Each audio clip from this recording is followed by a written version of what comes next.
Bienvenidos a una edición más aquí en Revolución en Valores. Se dice que la mansedumbre es la fortaleza, una de las fundamentales, y que la actividad, el trabajo de la persona mansa comienza justamente allí donde el violento lo abandona.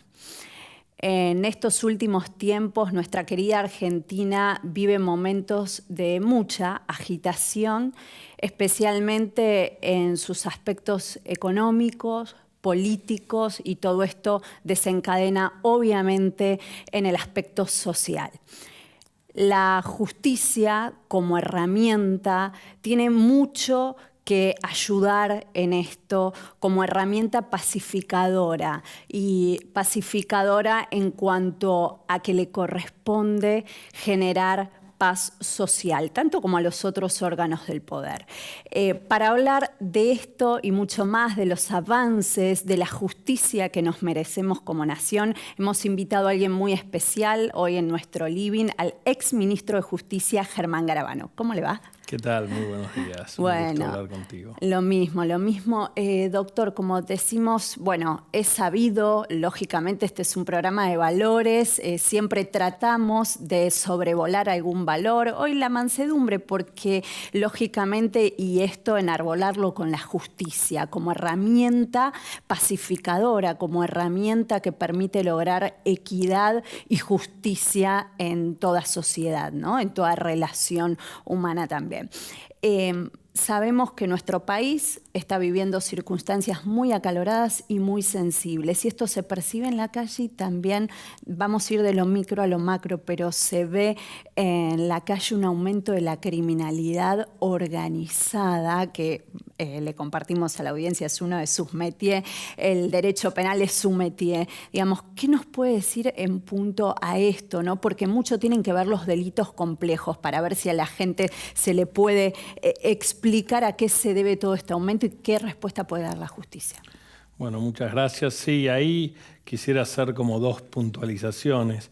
Por un lado, lo que vos señalás del rol de la justicia para pacificar las sociedades. Muchas veces la justicia pasa desapercibida, pero es uno de los ejes centrales, por un lado, de nuestra república, y por otro lado, lo que marca desde mi punto de vista la diferencia entre lo que llamamos países desarrollados, aquellos que logran mayor equidad, mayor desarrollo humano, tienen que ver con aquellos países que tienen sistemas institucionales más sólidos, y dentro de eso la justicia juega realmente un rol central.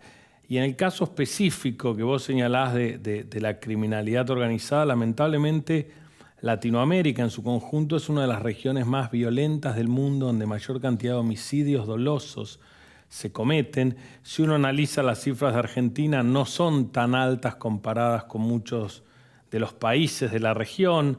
Hay un muy buen trabajo de Patricia Bullrich en su momento y del gobierno del expresidente Macri, pero sin embargo cuando uno entra a lo mejor a algunos lugares del conurbano, cuando uno analiza la situación de la provincia de Santa Fe y de Rosario en particular, uno ve que lamentablemente este índice de homicidios es muy alto y es equiparable a muchos países de los más violentos de la región. Y eso tiene que ver por el desarrollo, lamentablemente un desarrollo sigiloso, un desarrollo muchas veces no se ve de la criminalidad organizada. Hoy hay un programa de la Unión Europea, se llama el Pacto, que colabora con los países de Latinoamérica para hacer frente a este fenómeno que es uno de los grandes desafíos de las sociedades modernas y en particular de los sistemas de justicia penal. Los sistemas de justicia penal tienen que de algún modo ser cada vez más eficientes, más sofisticados, trabajar cada vez más sobre lo que se llama el flujo del dinero, para poder realmente hacer frente a estas organizaciones. Son organizaciones que uno no las puede combatir ni caso por caso, ni separando a alguno de sus miembros o de sus actores, sino que realmente tiene que golpear, tiene que hacer frente a lo que es todo lo que es el financiamiento y las ganancias que obtienen. Son organizaciones dedicadas, en definitiva, a obtener ganancias, a obtener un fin de lucro, y por eso es tan importante que la justicia se organice mejor a través de las fiscalías, a través del sistema acusatorio que nosotros pusimos en marcha en Salta y Jujuy, que debería extenderse al resto del país a nivel de la justicia federal para poder hacer frente más eficazmente a este fenómeno que lamentablemente no lo vemos, pero es un fantasma que es el que hoy provoca gran parte de las muertes lamentablemente dolosas en nuestro país. Seguro. Doctor, ahí realmente se veía en la gestión anterior un trabajo muy arduo, más allá de todo lo que hacía a la gestión, a la tecnología, todos los avances que trajo la gestión anterior y que, bueno, a Dios gracias, cuando llegó la pandemia, como muchos de esos, le compartimos a la audiencia, muchos de esos avances tecnológicos ya estaban iniciados, ya se trabajaba en el Poder Ejecutivo y en otros fueros, se pudo dar respuesta, digo, el Poder Judicial pudo dar respuesta rápida, si se quiere, reactiva, pero rápida a la pandemia, esa situación que nos azotó y nos sigue azotando, ¿no? Pero en concreto, el gobierno anterior había propiciado un proyecto de reforma del Código Penal. ¿En qué estado está eso? Bueno, sabemos que en el Senado, pero ¿y qué incidencia tenía en toda esta criminalidad que usted menciona y para mejorar esta situación que usted detalla? Bueno, que vos señalás, el nuevo Código Penal es clave. Nuestro Código Penal tiene ya más de 100 años y ha tenido más de 900 reformas y no es la forma de encarar este tipo de organización delictiva. El nuevo código, que como vos bien señalás, está en el Senado y tengo entendido que en las próximas semanas seguramente se presente de todas formas una nueva versión en la Cámara de Diputados. Pero me parece que es importante porque el nuevo Código Penal permite realmente hacerle frente directamente a este fenómeno como el fenómeno en sí. Hoy uno tiene distintos delitos y de algún modo tiene que hacer frente a estas organizaciones por delitos individuales. El nuevo código ya da herramientas mucho más sofisticadas y más adecuadas para poder hacer frente a este fenómeno, que junto con el Código Procesal Penal Federal, que como decía fue puesto en marcha exitosamente en Salta y Jujuy y debe avanzarse hacia el resto del país, me parece que son dos piezas claves para que la justicia pueda hacer frente a la criminalidad organizada y al delito en general, especialmente todo lo que tiene que ver con organizaciones de narcotráfico que lamentablemente han vuelto ahora a tomar fuerza en estos últimos años.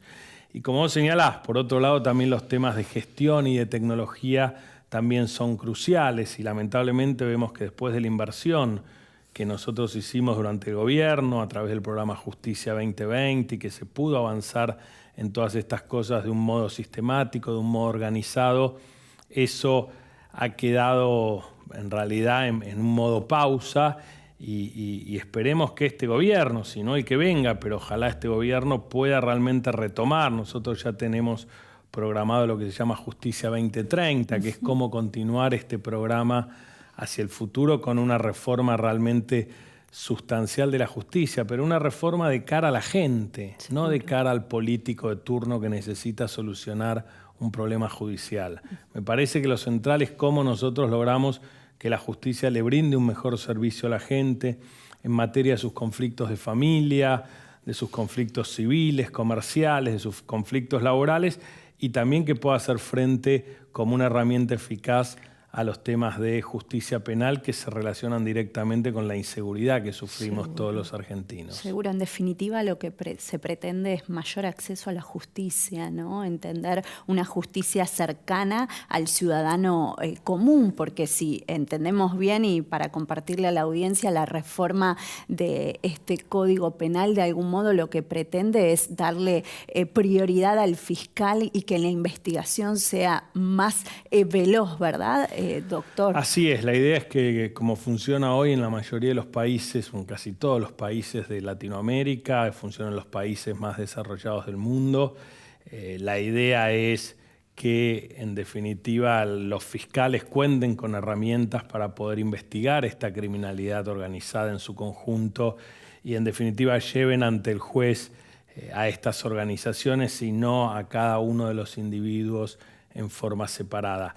Y por otro lado, me parece que es clave también que además este sistema garantiza mucho mejor los derechos, es decir, que permite que las víctimas puedan ejercer sus derechos, que los imputados puedan tener también sus derechos controlados, sus derechos cumplidos, digamos, porque además es un sistema que se mueve por audiencias orales, públicas, ya no solo en el juicio, sino aún decisiones como la prisión preventiva y demás se toman en el marco de audiencias tempranas que permiten que el proceso sea mucho más rápido y mucho más transparente. Claro, que no se pierda entre la etapa del proceso de instrucción y lo que sería el debate oral, que cuando a veces se tardan 2 años, personas procesadas 2, 3 años, también atentando contra tratados, en definitiva, internacionales, ¿no es cierto?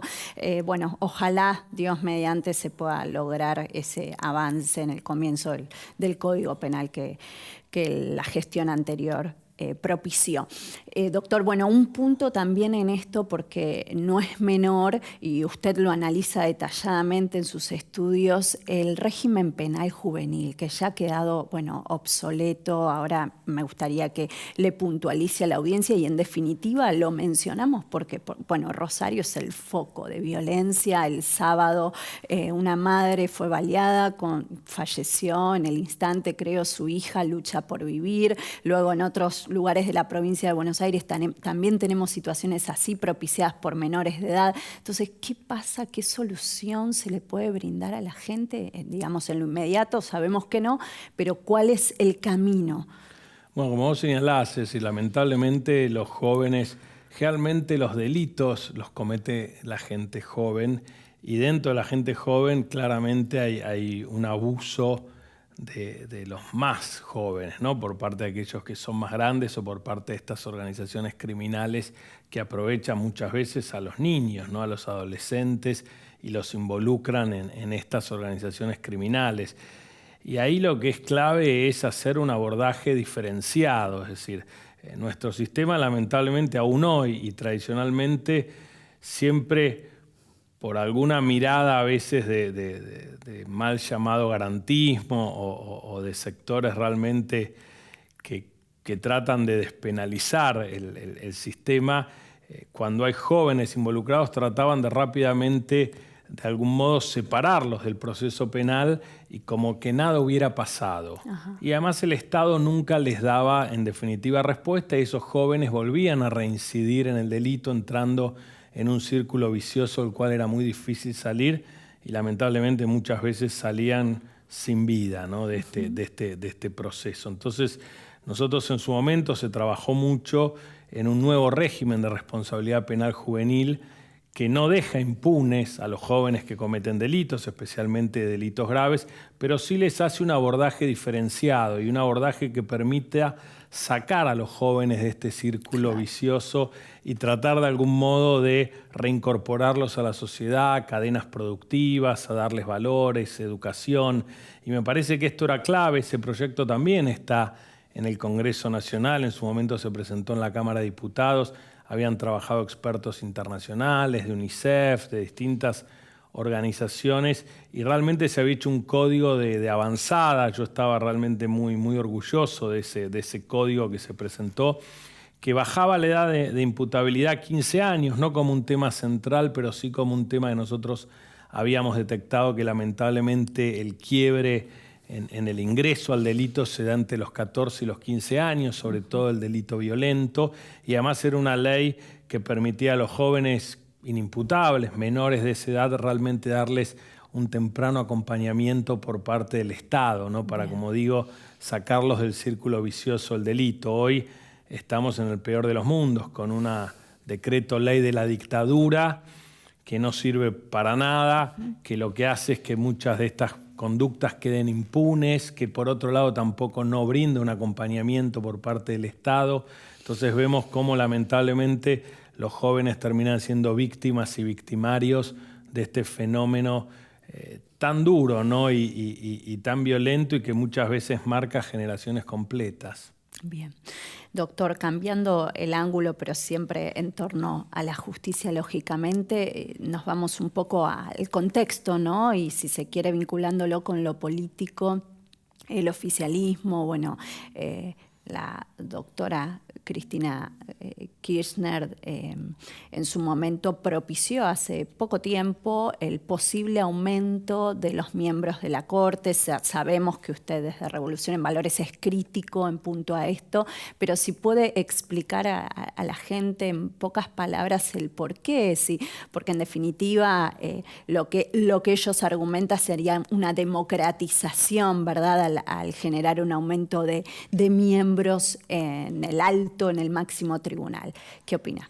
Sí, cuando uno siempre utiliza la palabra democratización y democracia, lo primero que todos tenemos que hacer es sospechar, ¿no? Ya lo usaban algunas dictaduras y gobiernos totalitarios en la época de la Guerra Fría, ¿no? Cuando era la República Democrática Alemana, es decir, realmente era la república que no era democrática de Alemania, ¿no? Entonces, eso nos tendría que hacer, en primer lugar, desconfiar de muchas de estas iniciativas. Recordemos la anterior democratización de la justicia, que fue declarada inconstitucional en varios de sus pasajes por la Corte por ser contraria a la Constitución y básicamente un intento de copamiento y de cooptamiento del sistema de justicia para que no cumpla esta tarea que nosotros señalábamos antes de ser un poco el contrapoder, ¿no? De ser el poder que controla los abusos y los excesos del Estado y de los gobernantes y nos protege a nosotros los ciudadanos. Seguro. En esa línea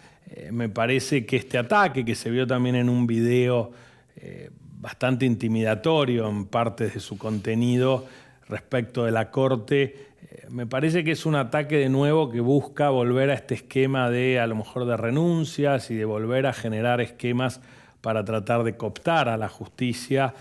La propuesta de aumento de la Corte, más allá que fue la propia vicepresidenta cuando era presidenta que redujo el número de miembros de la Corte, que era de 9, lo redujo a 5 para volver al número histórico. Me parece que seguir tocando la Corte, ella en este video se ve lamentablemente cómo todos los gobiernos quieren toquetear, quieren manosear, quieren manipular. Las instituciones. Exactamente, y particularmente el número de integrantes de la Corte Suprema. Y lo que decíamos al principio, los países se desarrollan a partir de instituciones sólidas y las instituciones sólidas se consolidan si uno no las va modificando y toqueteando a partir de necesidades políticas. Y lo que vemos ahora es una necesidad política y un intento ya descaradamente inconstitucional, que es de llevar la Corte a 25 miembros. Nuestra Corte es una Corte única que debe fallar en términos de la constitucionalidad de las leyes, si se violó alguna garantía constitucional en los distintos procesos. Y eso hecho por una Corte de 25 miembros es utópico, es ridículo. Y por otro lado, la representación de estos miembros representando a las provincias, ¿no? Que es un poco el argumento que también se presentó del lado del federalismo, también vuelve a chocar contra los fines de la Corte, pues la Constitución lo que establece y las leyes es que la Corte resuelve los conflictos casualmente entre provincias y entre provincias y la nación.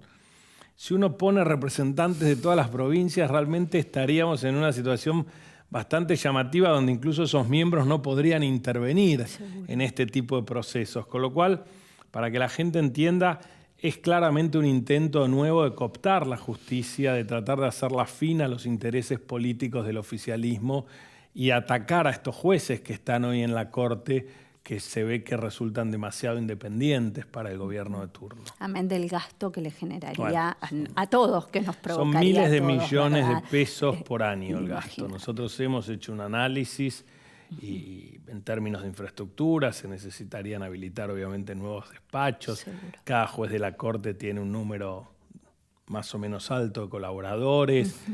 Y lo que tardarían los procesos si tuvieran que votar 25 jueces, ¿no? Seguro que sí.